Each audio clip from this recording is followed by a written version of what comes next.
Hola, bienvenidos a otro video más aquí en el canal donde vamos a hablar de cómics, algunos cómics y algunas historias que sucedieron detrás de ellos. Hoy tenemos un cómic muy interesante porque la verdad es que es uno que gustó mucho. Hace ya algunos años que fue publicado y parece ser que fue algo que colocó precisamente a este personaje que vemos en portada, a Green Lantern lo colocó en el Olimpo de los superhéroes con un evento que fue maravilloso.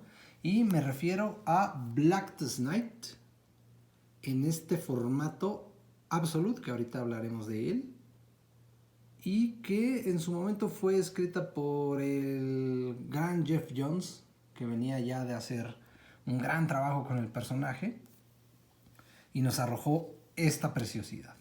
Pero bueno, vamos a recordar, ya lo había mencionado en algún otro video, me parece que en el de Batman Reborn, denle una checada si no lo han visto.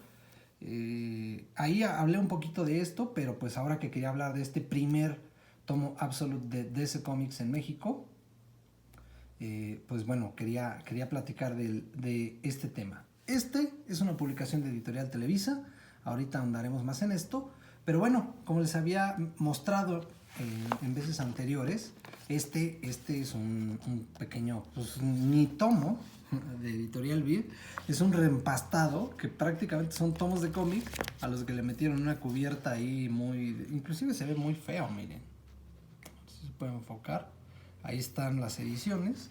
Este es uno de Flash, hubo muchísimos reempastados. Yo adquirí algunas historias ahí porque la verdad es que estaban muy baratos, muy accesibles, y traían una gran cantidad de números y hasta estaban en oferta y demás.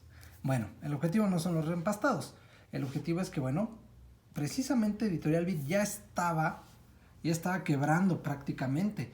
Inclusive, bueno, pues ya había un tema, después de haber gozado muchos años Editorial Vid de la licencia de DC Comics, y de cierto trato preferencial por parte de DC Comics de Estados Unidos para con Editorial Vid. Parece ser que los últimos años de Editorial Vid, pues esto cambió y acabaron siendo pues relegados a ser un licenciatario más que en pocas palabras, pues si no pagaba, pues no tenía su material. Entonces esto fue aunado a la falta de publicación, falta de solvencia y demás, fue haciendo que Editorial Vid pues ya no pudiera publicar, y esto se convierte en un círculo vicioso, ¿no? Dejas de publicar, nadie te compra porque no publicas nada, cosa que le pasa a algunas editoriales actualmente en México. Entonces pues poco a poco fue perdiendo eso. Después, los últimos tomos, que a lo mejor vale la pena que los traiga para otro video, los últimos tomos que estuvo publicando fueron por ahí Final Crisis, estos tomos de Batman Rip, y ese número suelto que ya les mostré de Batman Reborn. Y empezó a publicar este tipo de cosas que pues ya eran prácticamente remates del material que tenía. Pero un dato curioso es que ellos anunciaban, ni siquiera como Blackest Night, miren, la noche más oscura próximamente. Aquí vemos el loguito de Editorial Vid. Y llegará la noche en que los caídos se levanten de su sueño. Pues Editorial Vid nunca se levantó, se quedó en la lona, y esto por parte de Editorial Vid nunca fue publicado. Como les decía, en su momento había un gran miren, 89 pesos. La verdad es que había mucho interés porque se publicara Blackest Night, pero pues Vid nunca lo pudo hacer. Quería ver la fecha de este tomo. No alcanzo a ver. Mayo del 2011, imagínense, desde mayo del 2011 lo anunciaba Editorial Vid. Obviamente en 2011 acabó perdiendo la licencia, y con bríos renovados, con el lanzamiento de los nuevos 52, que a lo mejor vale la pena que también haga un video sobre esos números 1 que fueron lanzados, si no mal recuerdo, en 2012. Pues había un brío renovado porque se publicaran cosas de DC Comics en México que no habían sido publicadas por Vid, ¿no? Porque en ese momento también se sentía de alguna forma que tenía secuestrada la licencia, ¿no? Porque pues decían, bueno, dénsela a alguien más, que alguien más explote esto, porque pues ustedes la tienen y no publican nada, ¿no? Cosa que pues bueno, no sucedía y bueno, tuvimos que esperar a que la perdieran definitivamente y que Editorial Televisa pues estuviera ahí pues pujando por ella y se hiciera con ella.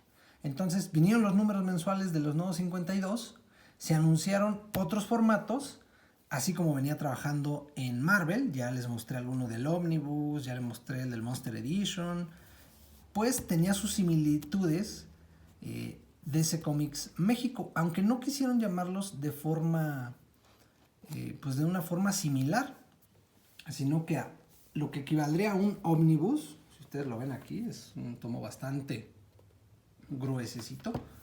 Lo que en Marvel conocemos como un Omnibus, pues aquí le pusieron Absolute. Cuando en realidad los Absolute en Estados Unidos son unos cómics bastante más grandes, generalmente pues, son pastas duras y demás, pero pues aquí decidieron tener este nombre de DC Comics Absolute. Y este fue el primer tomo, que bueno, sin duda era más que esperado, esperadísimo. Esta portada está un poco extraña, creo que no es la portada original de los cómics, creo que se me hace un poco rara, la verdad es que ya no lo recuerdo. Pero bueno, así es como se estrenó este formato de DC Comics Absolute en México, con una historia muy, muy esperada. La verdad es que fue algo interesante. Y bueno, parecía que DC Comics México, ahora con Editorial Televisa, pues trataba de traer el material que se había dejado de publicar. Tuvimos por ahí, me parece que el primer Definitive Edition. Haremos el siguiente video de eso, que fue Flashpoint, me parece que fue lo que se publicó, el primer Definitive. Ya hablaremos de él más adelante. Pero bueno, pues trajeron este formato, lo estrenaron, lo denominaron Absolute, que bueno, pues para mí pues no tenía nada que ver con los Absolute de Estados Unidos. Pero bueno, era un alivio tener ya estas ediciones por fin en México y quería mostrarles Los Muertos se levantarán. Sí, miren, pues era prácticamente la misma edición. 249 pesos, era un buen precio en aquel momento. Y ahorita veremos, pensé que aquí venían los números que incluía, pero ahorita lo comentaremos. Aquí venía un poco de publicidad y hasta atrás venían los créditos. Sobre todo quiero que veamos la fecha, ahí está, 24 de septiembre del 2002, imagínense, de que salió los números mensuales de DC Comics en México.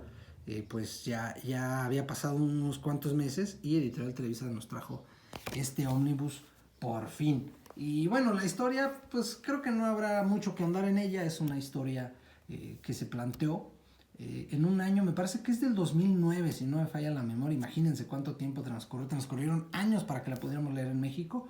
Y venía con todo este boom de los zombies. Y bueno, era un evento que reuniría todos los Green Lantern, obviamente, y a las otras corporaciones, ¿no? Los Sinestro Corps, los Índigo, la Corporación Índigo y todos los linternas habidos y por haber se reunirían en este evento. La verdad es que el evento estuvo interesante, a mí me parece una historia muy, muy interesante y muy relevante. Y este tomo, o este Absolute, como ellos lo denominaron, miren, de hecho aquí hay una falla, porque estas hojitas, ahí se ven que están más cortitas y están más gruesecitas, parecieran de cartulina. Es un detalle de mi edición. Prácticamente, digo, solamente veremos algunas imágenes.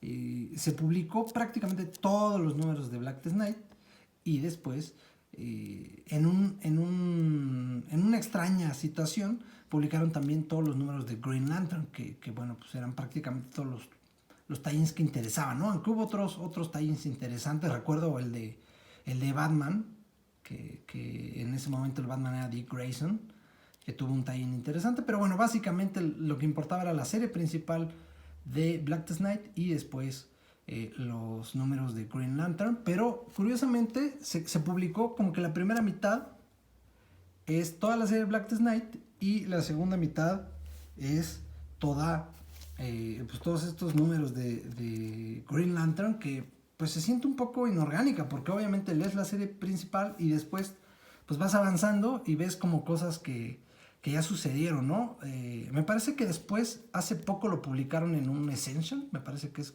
este formato que ahora tienen, donde sí efectivamente intercalaron los números de Blackest Night con números de Green Lantern para que fuera mucho más continuado todo, ¿no? Pero bueno, pues ahí está el primer Absolute de DC Comics, que ya, al igual que el Omnibus de Marvel, pues ya están muy muertos. Ya decidieron no traer esto. No sé cuál sea el motivo, pero pues creo que se han ido más por las ediciones de lujo. Y el segundo Omnibus fue la continuación de Blackest Night, Brightest Day, que pues fue otro Omnibus que curiosamente fue el más chonchito y el que tuvo más números editados en México. Porque al igual que en Marvel Comics los Omnibus, que empezaron siendo cosas bastante gruesas, pues se fueron reduciendo cada vez más. Y aquí fue el mismo caso, cada vez se fue reduciendo, pero hubo buenos Omnibus por ahí. Hubo algunos el de Multiversity, estuvo unos de Detective Comics, se trajo Crisis en las Tierras Infinitas, hubo uno de Superman, estuvo interesante este formato. Pero bueno, pues ahí está la curiosidad de este tomo, que fue el primero en 2012, el primer DC Comics Absolute en México, Blackest Night, con todo el background que teníamos de la posible publicación de Editorial Vid, que nunca sucedió. Así es que bueno, pues eso es todo por hoy, ya nos extendimos bastante. Yo me despido y nos escuchamos y nos vemos pronto en otro video. Así.